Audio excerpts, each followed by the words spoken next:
आपने क्या सोच लिया? पाकिस्तान पे आप हलवा करेंगे? पाकिस्तान हलवा है कि आप खा जाएंगे? आप इजराइल है, वो फिलिस्तीन है क्या? भाई ये बात समझिए ठंडे दिमाग से।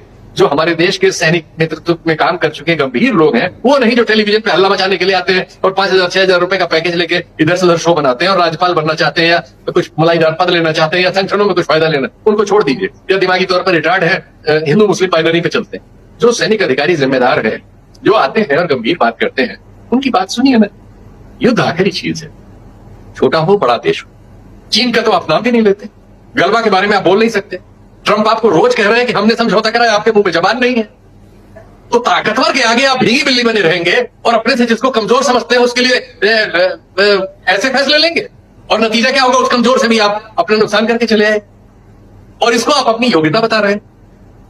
अभी इस देश की जनता चूंकि इस तरह से फटी हुई है कि वो उनकी किसी बात को सही गलत ढूंढने की कोशिश किए बिना बस समर्थन कर देती है। अरे भाई देखो, आपका हमारा आदमी देश है, उन्हीं का नहीं। प्रचार में मत जाओ, न पाकिस्तान के प्रचार में जाओ और न हमारी जो ये टीवी चैनल इस्लामाबाद में जिन्होंने कब्जा कर लिया था, न इनके प्रचार पे जाओ। कोशिश करो कि आपको पता लगे कि सच क्या है, और सच ये है कि ये फैसला ठीक नहीं था राजनीतिक रूप से और सामरिक रूप से भी। पिछली बार भी ये हुआ था, प्रधानमंत्री का एक बयान सारी दुनिया में है, सब हंसते उसको लेके, कह रहे थे कि राडार, वहां कुछ बादल बादल छाए हुए हैं, मौसम खराब है, तो ऐसे में फायदा उठाया जा सकता है। बताइए, जो भी थोड़ा बहुत भी जानता है वो जानता है कि रडार के लिए इन सब चीजों को पहले ही हल किया जा चुका है। बादल, पानी, बरसात, आंधी, तूफान, वो इनको सबको हल करने के बाद ही प्रयोग करता है। लेकिन प्रधानमंत्री के श्रीमुख से था, और किसी ने नहीं कहा कि ये क्या कालिदास पना है। भाई, जो आपका क्षेत्र नहीं है उस क्षेत्र में क्यों आप विशेषज्ञ बन रहे हैं? जो उसके विशेषज्ञ हैं उनको काम करने दें।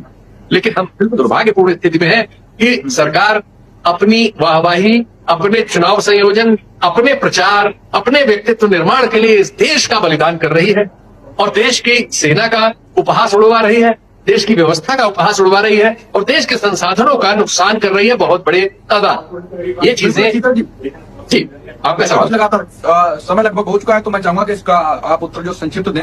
विपक्ष लगातार यही कह रहा है, अभी शुरू से कह रहा है कि ऑपरेशन सिंदूर में देश को गुमराह किया गया, वो पारदर्शिता नहीं थी। फिर उसने संसद की सत्र बुलाने की मांग की, सभी दलों की बैठक की बुलाने की मांग की।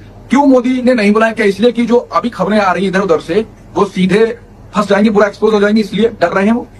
इसमें कोई शक नहीं है। और क्या है इसका उत्तर? लोकतंत्र में बातचीत जरूरी चीज होती है, और अगर आप चालाकी से सिस्टम पे अपने कब्जे से बातचीत के हर रास्ते को बंद किया करेंगे और अपने प्रचार तंत्र के जरिए सबको जबरदस्ती मनवाएंगे जो आप चाहेंगे, तो इससे विद्रूप पैदा होगा। और इस समय हमारे लोकतंत्र में विद्रूप पैदा हो रहा है, और इसको हम नहीं, दुनिया में लोकतंत्र का परीक्षण करने वाली, रेटिंग करने वाली सारी एजेंसी नोट कर रही है। हमको इलेक्टेड ऑटोक्रेसी कह रही है। लेकिन अब चूंकि हमारे यहाँ समाज के एक बहुत बड़े हिस्से को आप मूर्ख बनाने में सफल है, सूचनाओं से वंचित करने में सफल है, गलत सूचनाओं से उनके दिमाग को भरने में सफल है, आप सोचते हैं ये सफलता आपके साथ जारी रहेगी, तो आप जारी रहिए, इस देश का नुकसान करते रहिए। आज नहीं तो कल लोगों को समझ में आएगा।